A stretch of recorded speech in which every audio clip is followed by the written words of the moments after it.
So, got some receipts I want to review with y'all. I'm going to send some invites out. Let some people get in here. If y'all up to it, I'd like for y'all to share. Okay.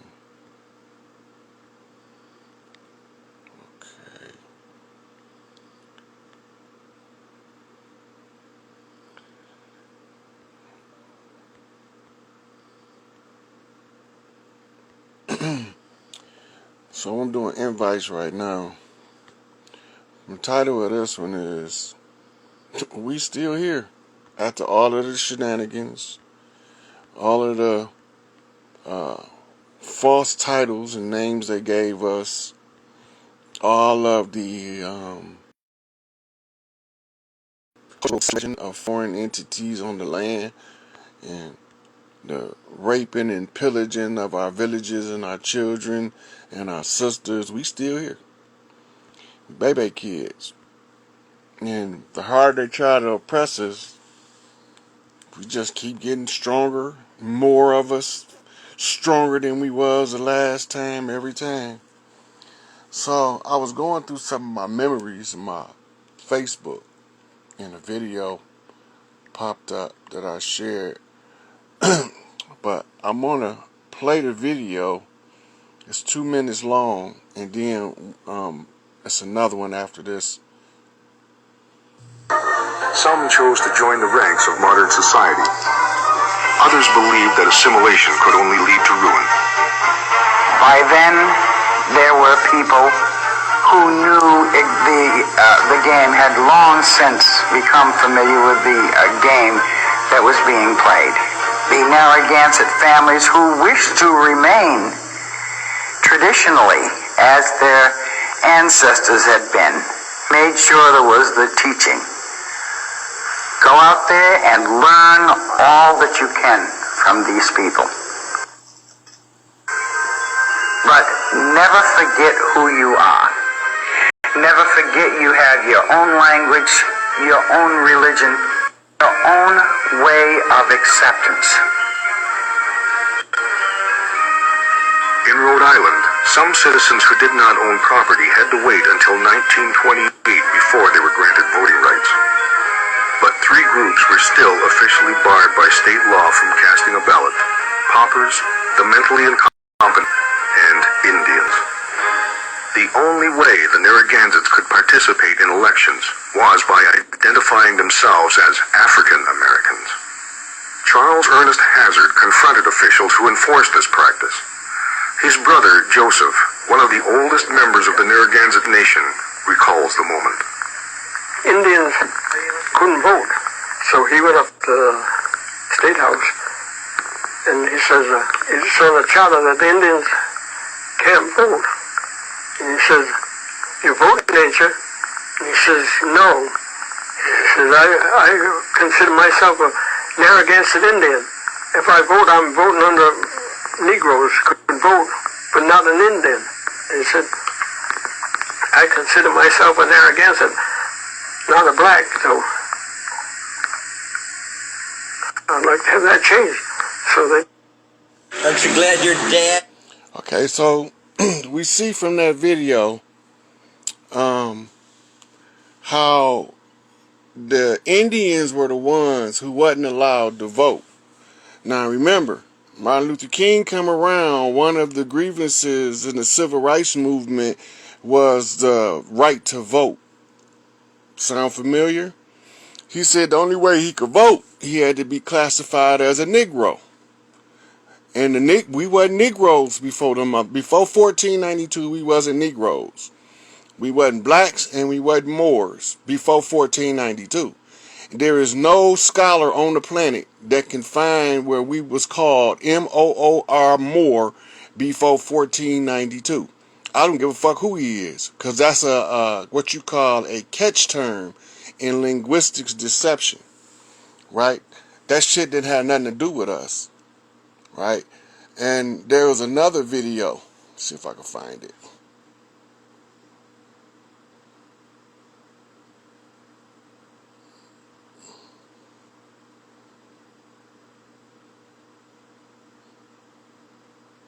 Okay, so that must have got knocked out. But somebody sent me after I did Abraham Lincoln, not Abraham Lincoln, George Washington was black. He was part of the Continental Congress, and then they replaced him with by shaving the beard off of Albert Pike, Morals and Dogma, Scottish Rite, 32 Degrees, the winged serpent, the two-headed buzzard. So when they did that, we don't think to go back to the books that was written in the time of George Washington or shortly thereafter. We following the narrative they gave us in our history books.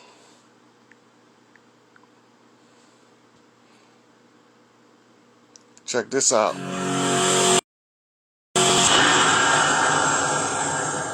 A very blessed day, everyone. Elohim, God in our modern day name, which warns us that the wicked is going to change the images of image. And by the end of this message, you'll know who the wickeds are that changed the image of George Washington to be something that it's not. George Washington, let's find out some history about him.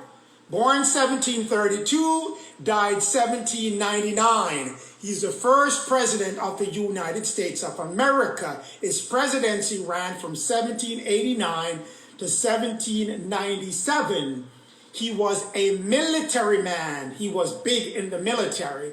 He was a colonel of the Virginia militia from 1752 to 1758.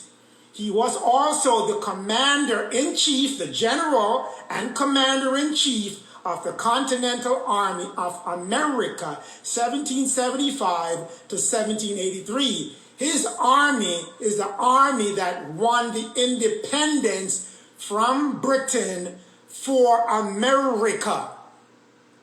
So every time you celebrate the 4th of July, you're celebrating the victory that George Washington won for the United States of America, freeing it from the British and forming... Now, the only thing that he got wrong at this point is that he's saying that George Washington won the war against the British in 1776. The Civil War is what he's talking about.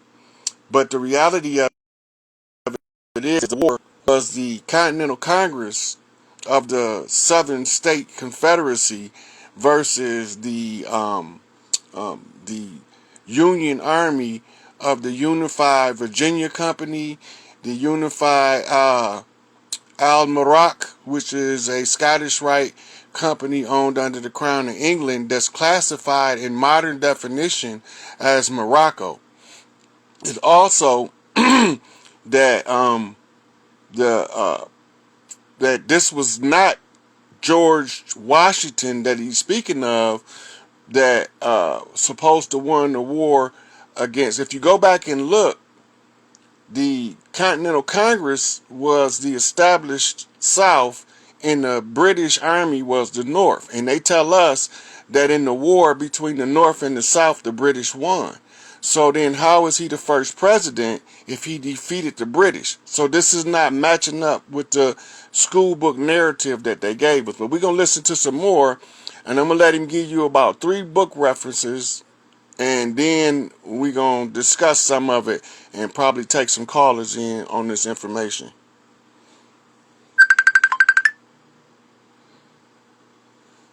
A own country on this continent of America, North America to be exact. He was also Lieutenant General in Chief of the United States Army, 1798 to 1799. So he spent a lot of time in the military, and he spent some of his time being the President of the United States of America, the first official one. You keep hearing me say official because there were other presidents before him, the congressional presidents, but we won't get into that. George Washington, he was born in Virginia. He was a career military man. Now, right there, he said George Washington was born in Virginia and he was a career military man.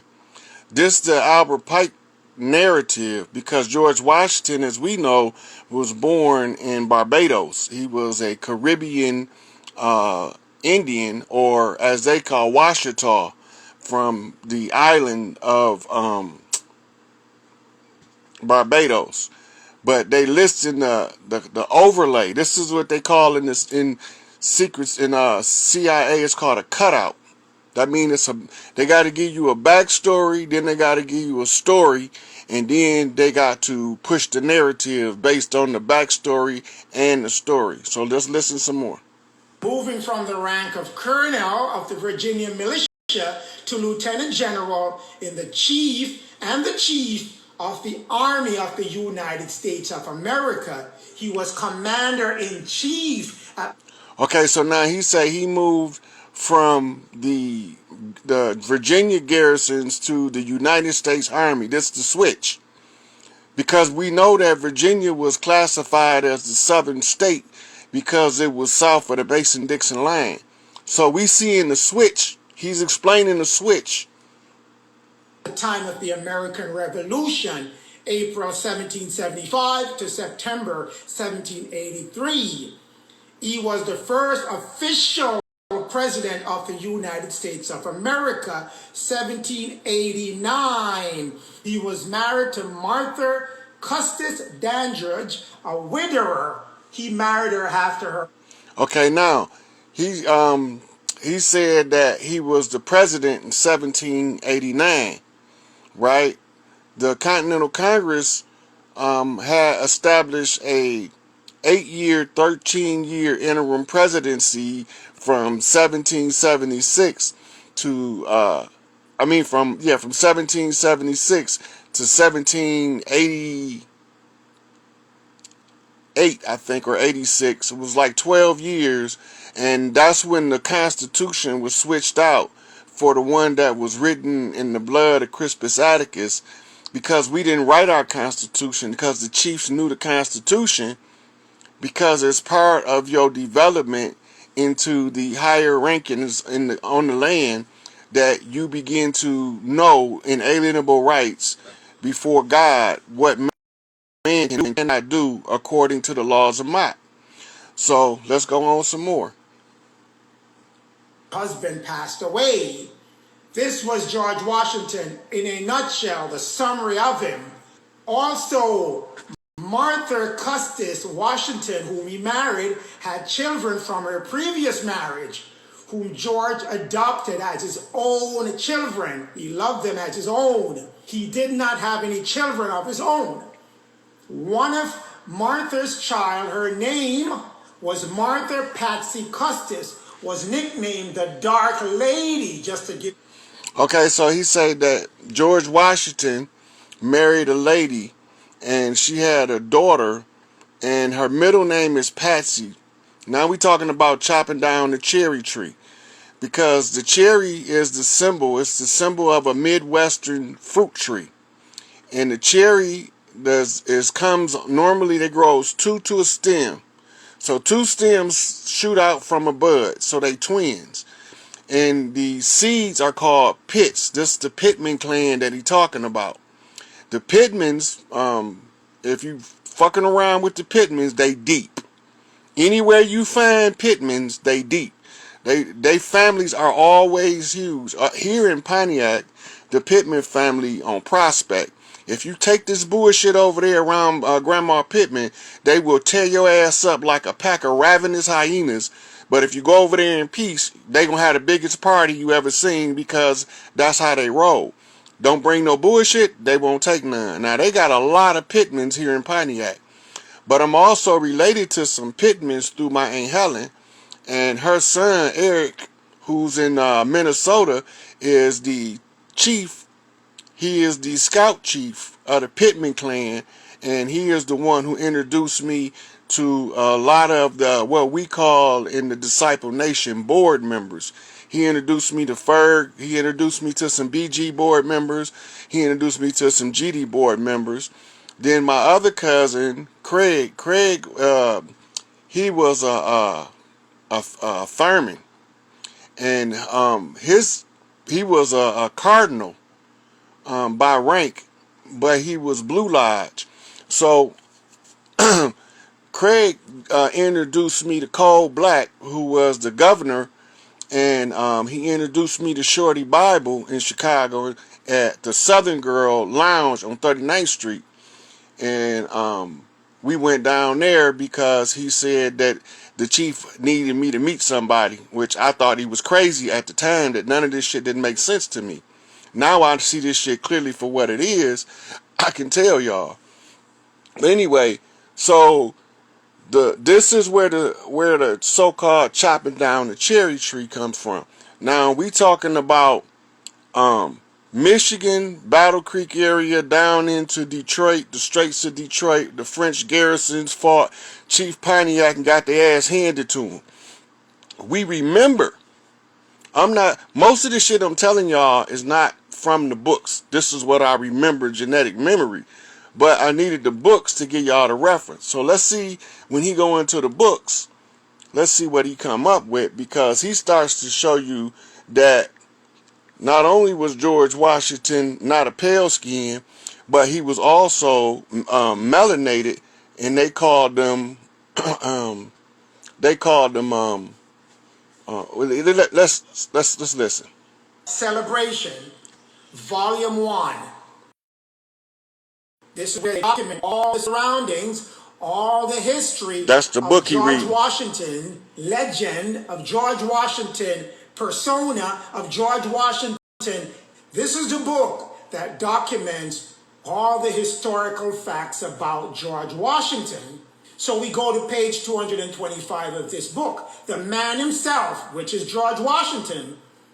Great similarities exist also in the word and the picture penned by those who met George Washington. So we want to establish that first. Full height, 6 feet 2 inches, ruddy complexion. What is ruddy? Now, when you hear him say that, he said George Washington was 6'2" with a ruddy complexion, right? Now, when I told y'all the usurpation was Jacob stealing the birthright from Esau, biblically speaking, it's the same story. Because the Jacobites, which is the Jacobins or Jacobins, which is the black Jews of Europe who came over here after they got exiled, these was the ones who was stealing the birthright, but they was painting pale faces on dark figures so that they could steal our history. But let's just listen.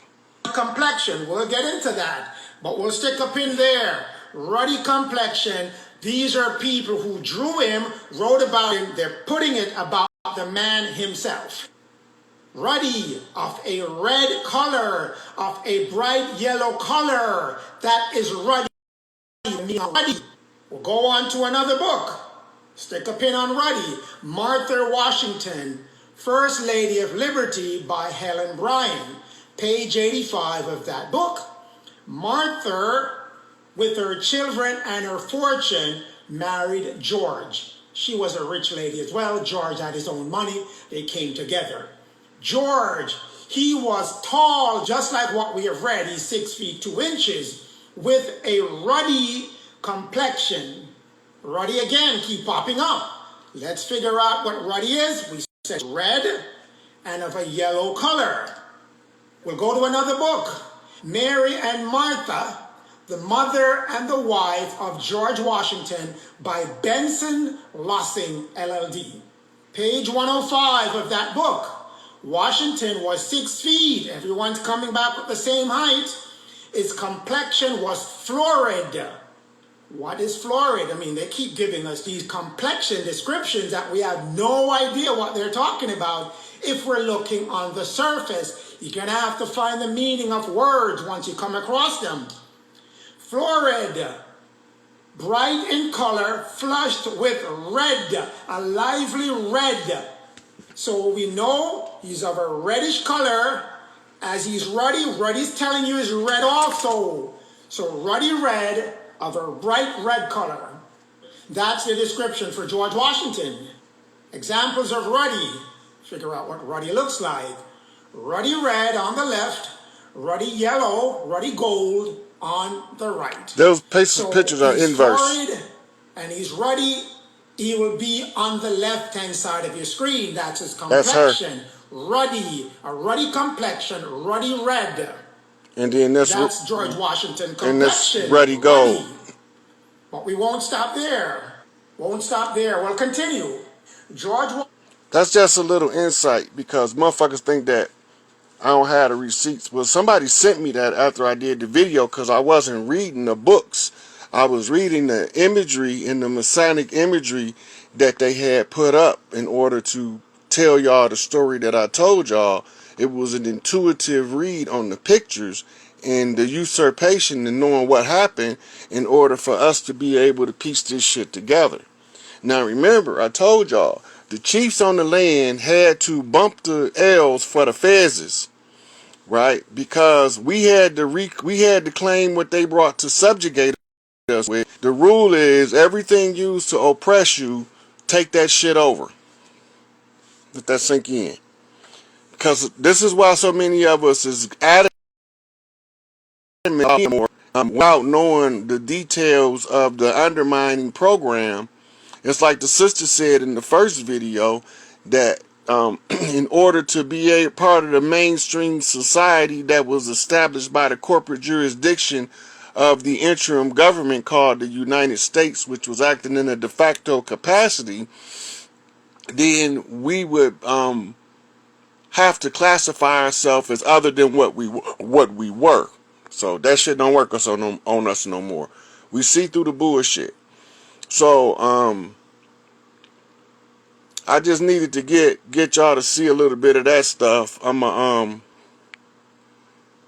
looking in the comments. I got somebody is requesting to come in. I'm gonna see who it is.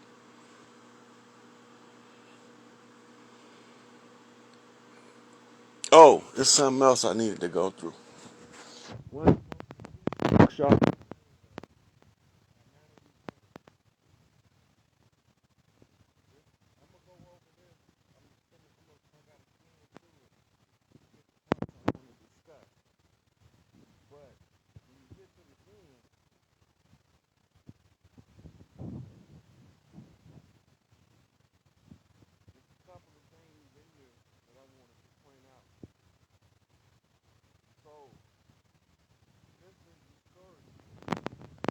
I'm gonna flip my camera for a second.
So I wanted to point that out because when I was looking at it, I was like, they not gonna know when they talking about the multi-dimensional self of Inanna, which is, this is why all of the females who's our priestesses in the family identify as Isis, because that's that multi-dimensional self. It's the Sybil effect, and the one who can the one who is the lead is the grand matriarch of the planet, right? So this is very important for y'all. I want to make sure I mention that. So I'm gonna go to this question, and then I'm gonna go see who is calling to come in. I'm blocked on my Facebook and my Rod Hayes Instagram, so they got me blocked on there, so I can't go live over there. But I can go live right here at Morpheus. So here we go with this. Oh shit.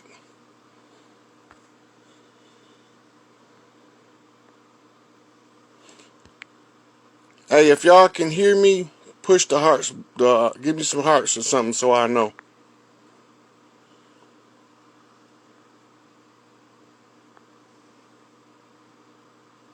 You can hear me? Hearts up if you hear me. 222. Okay. Um. Got you. Got you. Got you. Y'all can hear me now, though, right? All right. I-9 returns. Let me see. Let me see. Okay, well, shit. Well, I'm gonna pull somebody in. They could probably tell me the last thing y'all heard, and I can go from there.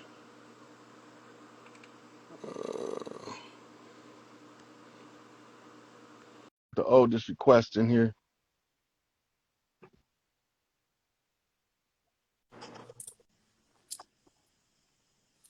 Peace. Peace, God. Peace, God. What is the last thing y'all heard me say before the sound went out? Saw the title. I was the book. Okay, Yes. so again, the book. I-9 returns. Right, and what I was reading over is the multi-dimensional self, which is the Sibyls. Right, so that's the part I was reading over in the last chapter. And I was letting the sisters know when they read it, they'll know that when they read I-9 talk about her multi-dimensional self, she's talking about all of the Sibyls. Those are the high priestesses of all of the clans. Okay. Yep. So what's going on with you, guy? Tell the people your name and where you calling from. My name is Devontae from Mississippi. Really happy to be on here, to be honest. It's kind of surreal, to be honest. Man, I'm just like you. I know, but like I said, the wisdom is what I live for. You full of it, so it's just like truly a blessing, honestly.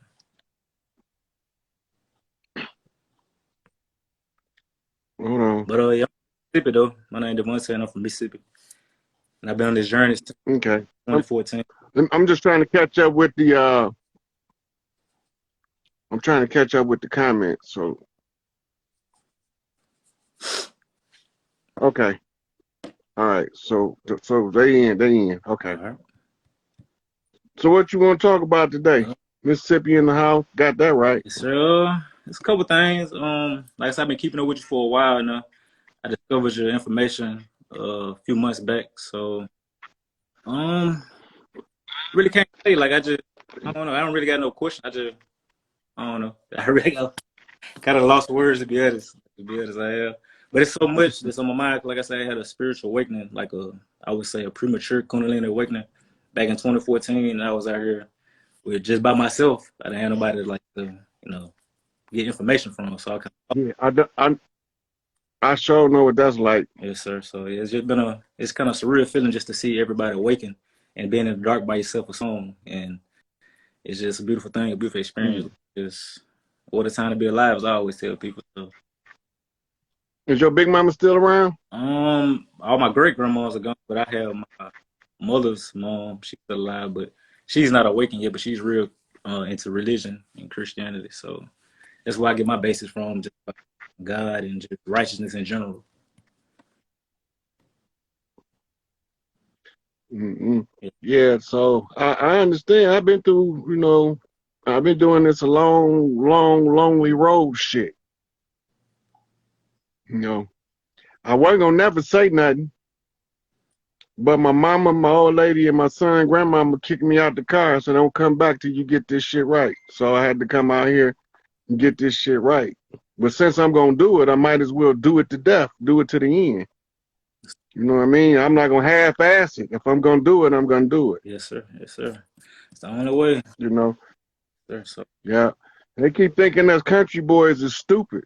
You know how that go. I know. They think cause some of us talk with. See, I'm a city slicking country boy, so they really don't know how to take me because they figure I'm dumb as a country boy, but I talk like I'm from the city. Mm-hmm. But they don't never know when you can't get shit fixed. You always get one of them country boys to come put it together for you. Know how to do everything. Savant. Yeah.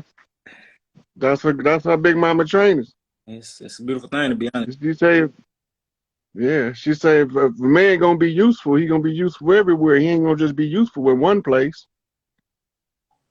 So you got to make yourself useful wherever you go.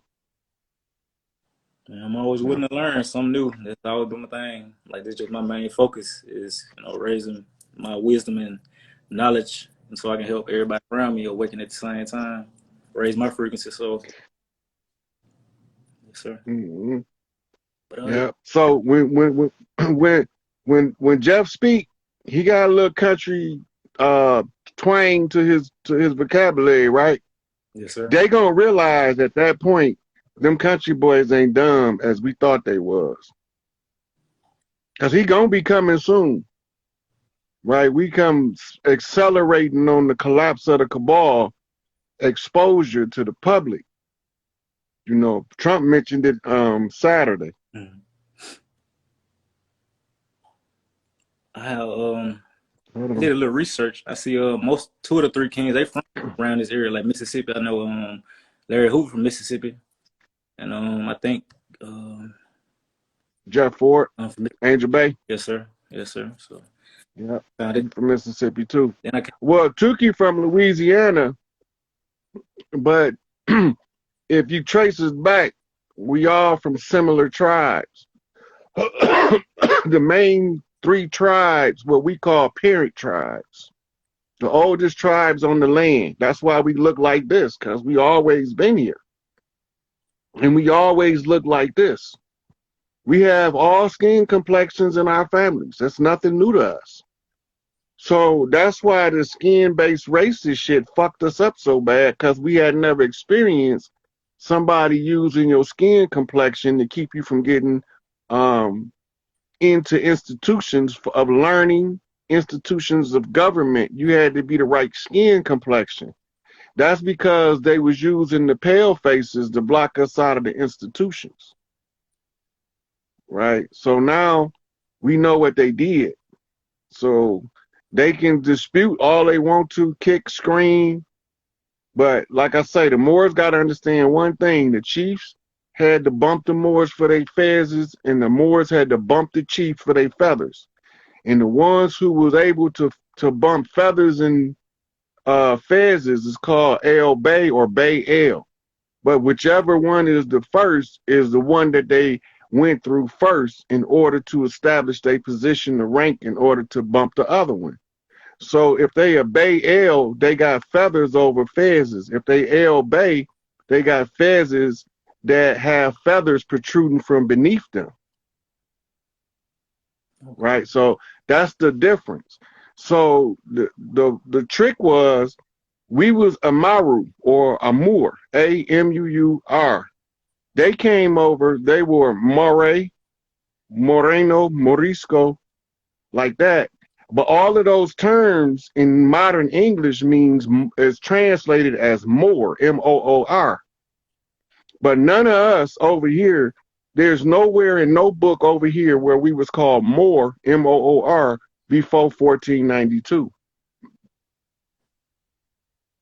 That makes a lot of so sense. I'm still waiting on one of them to try to come up with some shenanigans to try to make us all the same. But they not. All they gonna do, they gonna find a map that one of the Dirty Moors made, probably in the early 1900s, and gave to the lodge to put in the public domain to pass off as a propaganda tool. But that shit not gonna work on me because I knew what the land's supposed to be.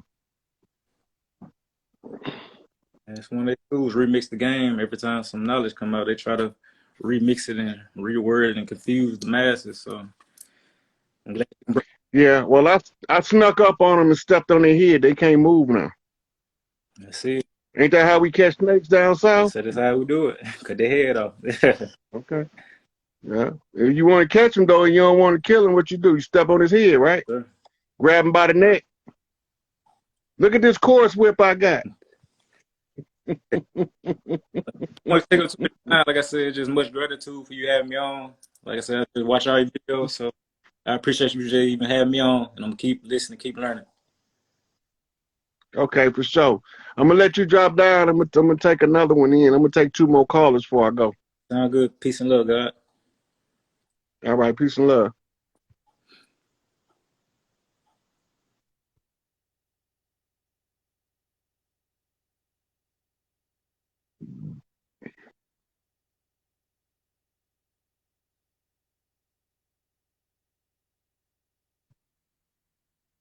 Let the sister come in.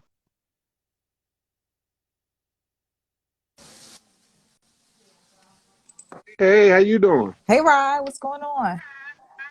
Just taking it easy. Yeah, that's what's good.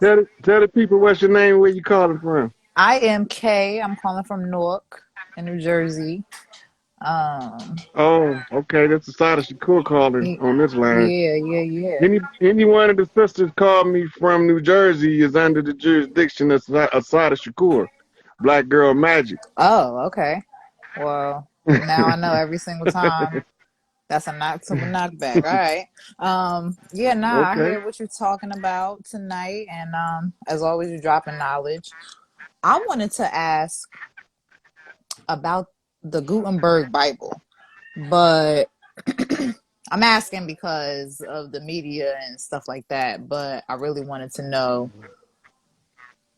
how did we get tricked, like physically? Like I get this, I get the, and if you want to explain this, how they tricked us again, what kind of thingy is this? I'm trying to, sorry, I just want to be regular. Yeah, no. So have you heard, I know you've heard about the Gutenberg Bible, but no one seems to know what's in it. Yeah, that's commonly called the Slave Bible. That's the one you're talking about, right? I don't know. I've never heard of it referenced like that. I was just looking up like what the printing press was, and I know about that, but the Gutenberg Bible came up when I was looking into that. So it's called the Slave Bible. That's the slang term for it. Mm, If I'm thinking the same one you thinking of. got you. Okay. Yeah, they said that there's. But look, they got so many Bibles. They got so many Bibles. They got one to justify every lie. Okay. So every time they want to lie to you over again or give you a new set of parameters for the lie, they print a new Bible, mm, a new version. okay. Okay. Um. The Bible don't got nothing to do with us over here at all. Only thing it got to do with us is it was what they gave us to make us pray with them before they killed the chiefs and stole the land. Right. Right. And it was printed around the time, like right before Columbus would have sailed over here, actually. And they used that one. They only made like 81 copies, I believe, but the way that it was created, it was the first structured Bible technically. And they have three in the United States. One is at the Library of Congress, and I think somebody had purchased one for like 2.5 million. It was really interesting. I just couldn't find anything that said what's in the Gutenberg Bible. It just talked about all of the history about it. But yeah, I wanted to ask you too, switching back to what you was talking about as far as for Larry Hoover and all of the chiefs on the land and stuff. The PR, the public relations of the gang, I find it so interesting. Can you talk about how we've been tricked? I'm sorry, and if it's loud, my family's in from out of town, but I love that shit. yeah. And it was crazy. You said the other day in your live how, they all come to Big Mama house and she gonna make room. My family just popped up out of nowhere, literally, and like just all came over here. People coming, people leaving. My god sister just left. My sister and her kids. It's just crazy. So that was real funny. But the gangs are so important, and we never had.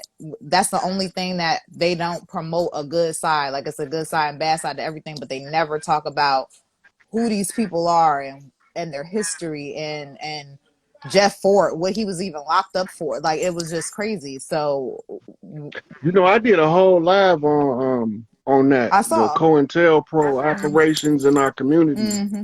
and how now you gotta remember, COINTELPRO was initiated to take the chiefs off the land. That Period. so it didn't have really anything to do with the Black Power movement, or that was a part of it. That was all a part of them pulling the chiefs. When we started trying to make our move for power in the 60s, that's when they started rounding the chiefs up. Like I told you before, it was at least 400 names on the docket for Chicago alone. Right? So when you don't have leaders, the leaders they give you is going to be the only leadership you know. So they take the leaders out the community so that they can mislead the children. They can send people in to tell the children the chief wants you to kill this motherfucker. Chief didn't tell you to kill nobody. That's not how we roll. We don't just indiscriminately kill people. That's go against the law of the land. Right. Larry know it, Jeff know it. Right? Tookie know it. So once the law of the land is understood by the chiefs, they don't violate that shit. So when they telling you that you got an order from the chief, that's one of the infiltrators. The government infiltrated every one of the so-called gangs. When you research the word gang, it also means clan. The United States Supreme Court ruled that we were perpetual enemy combatants a long time ago, and they haven't overturned it yet. So what make us think that we not still classified as the enemy? Every time they arrest one of us, they have to issue something called a warrant. If you break it down, it's a compound word, war rant. A war rant is a declaration of war against one individual because they can't fight all of us. They got to fight one of us at a time. Divide and conquer. So they take the ones that know and they murder them.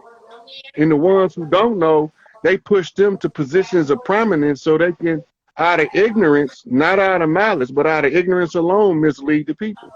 Blind leading the blind. Everybody in the ditch now. So there's no,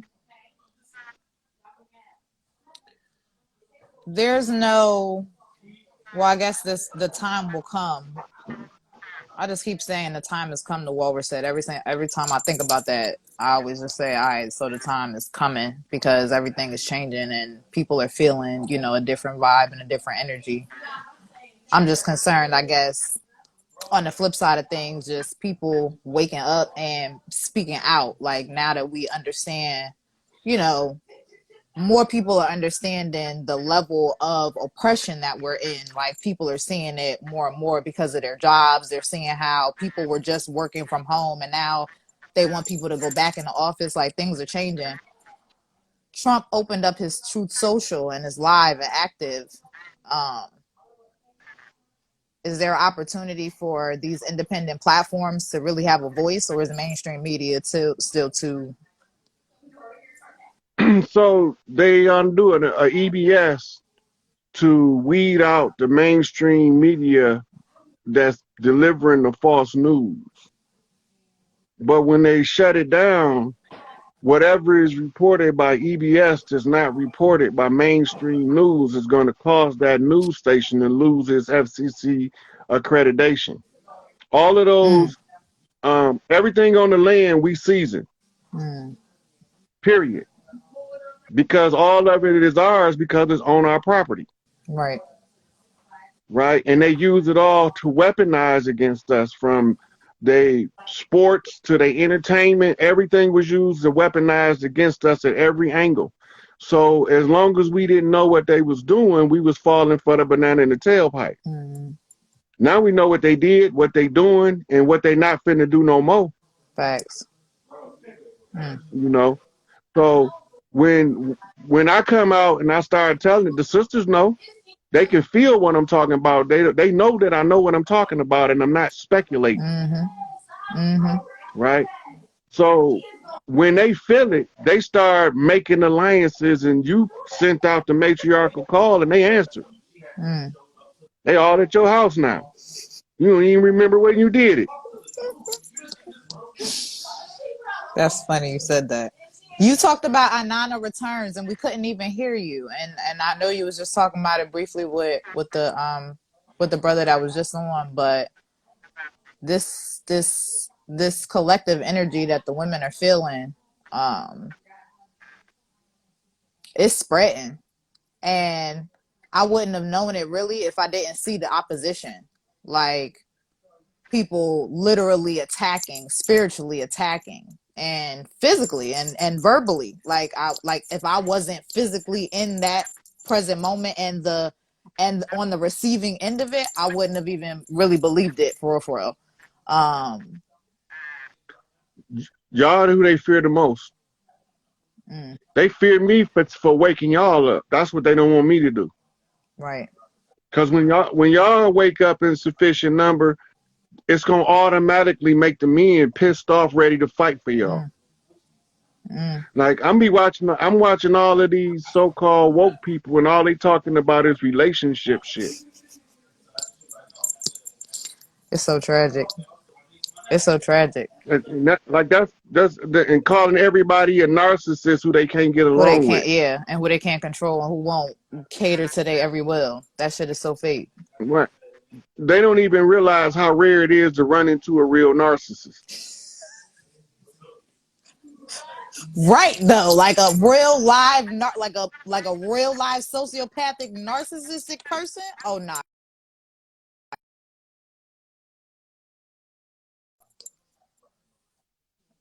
Not at all. But yeah, nah. This is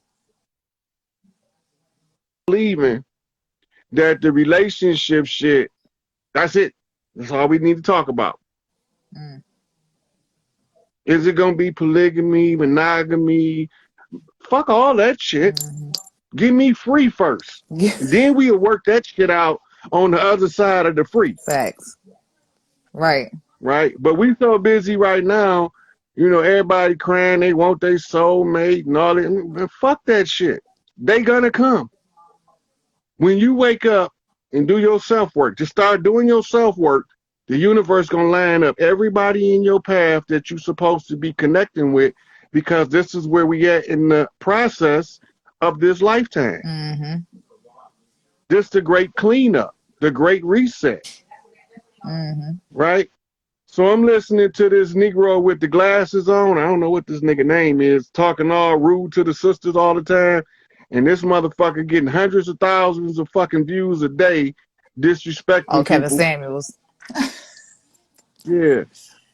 Yeah. That nigga's crazy.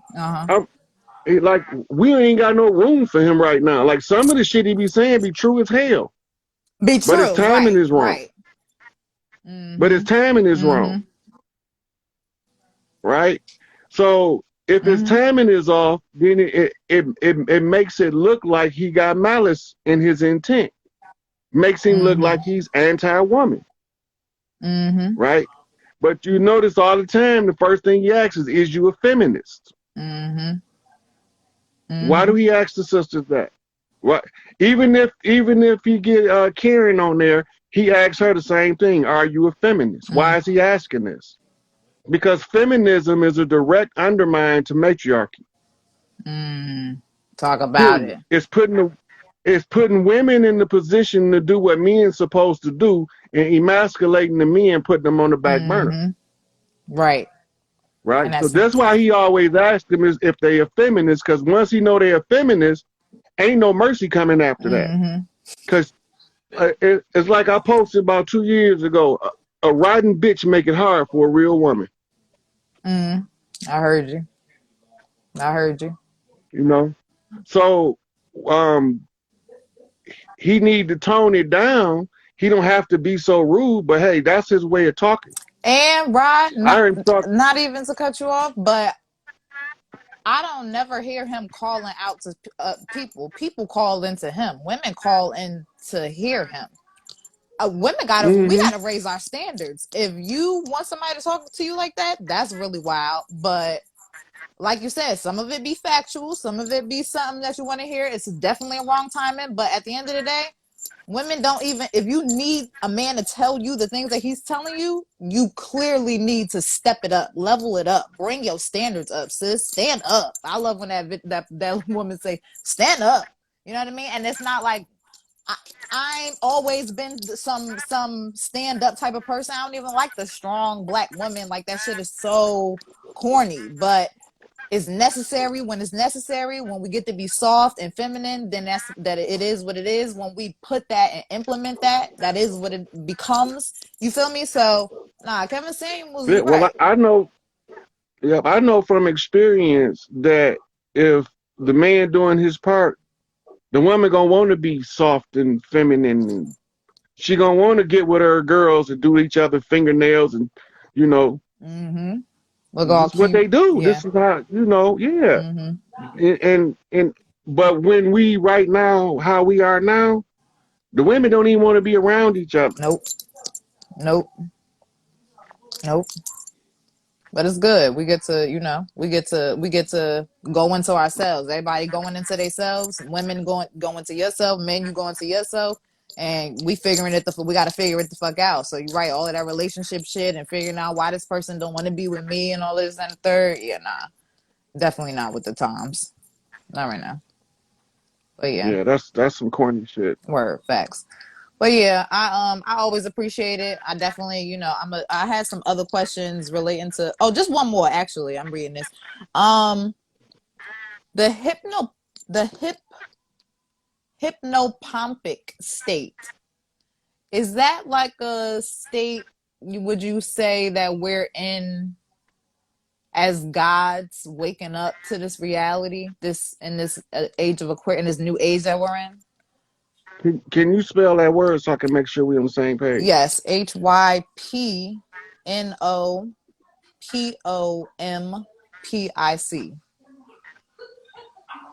No, the proper term would probably be more hypnagogic. Mm-hmm. It's the waking up from the slumber. Okay. So when you first wake up, you be looking around like, where the fuck am I at? Right. Same place you was last night.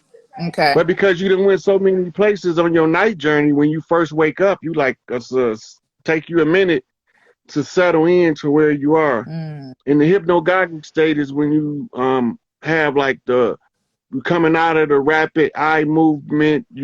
This is where you most likely to experience sleep paralysis when you waking up. Mm. Okay. Because they said that was a flip. Okay. That's cool. Just a little questions. That's what I know I had. That was my last question. That's my absolute last question. Did you see Antebellum with Janelle Monáe in it? Yeah, I you know what? I was gonna watch that the other day, but I haven't watched it yet. Okay, maybe I'll just ask you the question after you watch it because I really want to know: is that the state that we as people who they consider black or call ourselves black, whatever, indigenous, whatever, is that us over here? I want to know, like, is that what they're trying to say our mind state is when they say like slavery didn't really exist, how it happened, and it was a choice, and it's like a skit type of thing. It was very interesting. I didn't, Yeah. So it sounds like what you are describing is classic Southern slave narrative that was given to us. Okay, so David Walker wrote a book called David Walker's Appeal. And this is supposed to be during the so-called time of slavery. And when he wrote the book, he was asking the other chiefs on the land, right, about these people that look like us that's in bondage. And he got the message back is that we see them, but they ain't us. Stay out of it. Mind your business. Because the what we were seeing when they had people that looked like us in servitude was the blackamoors who brought indentures over here. The indentures had rebelled on plantations and took over. So this is why when you read about Uncle Tom and Uncle Tom's Cabin, he was the one instituting the slave rebellion. But all the time is the only reason why he stayed Uncle Tom so long in the cabin was because he was the one who was organizing the events of the plantation system. He only went to go get the Negroes out the field when he got overthrown. The Nat Turner story. Right? All of the ones who looked like us that didn't know that they was in bondage was told they were slaves by some pale people. And the pale people gave them the means to break free. Right? But somebody that looked like us always told. How the hell is it somebody that looked like us telling all the time?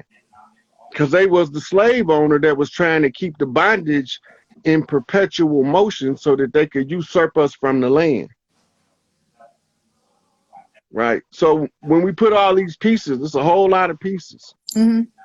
Right? When we start putting all of these pieces together, we start seeing an anomaly that it's somebody over here that look like us that ain't us. And they don't give two shits about us. All they want is to replace us. So if they can convince us that we came on slave ships, they win. But if one of the chiefs can say, no, we didn't come on slave ships, who done it? It was the Scottish Rite Lodge, who was ran by blackamoors who used pale faces to block the doors. You couldn't get in if you wasn't one of them. Right? So that's how they was able to keep us from knowing what they was doing with the bloodletting rituals and the Babylonian money magic, because they was doing it in the secret of the lodges. While they was doing their dirt in the secret of the lodges, they was Salem witch hunting, Winston-Salem, North Carolina, Salem witch hunting, the Gula Gula, trying to subjugate the women so that they can stop them from defending us with the conjure.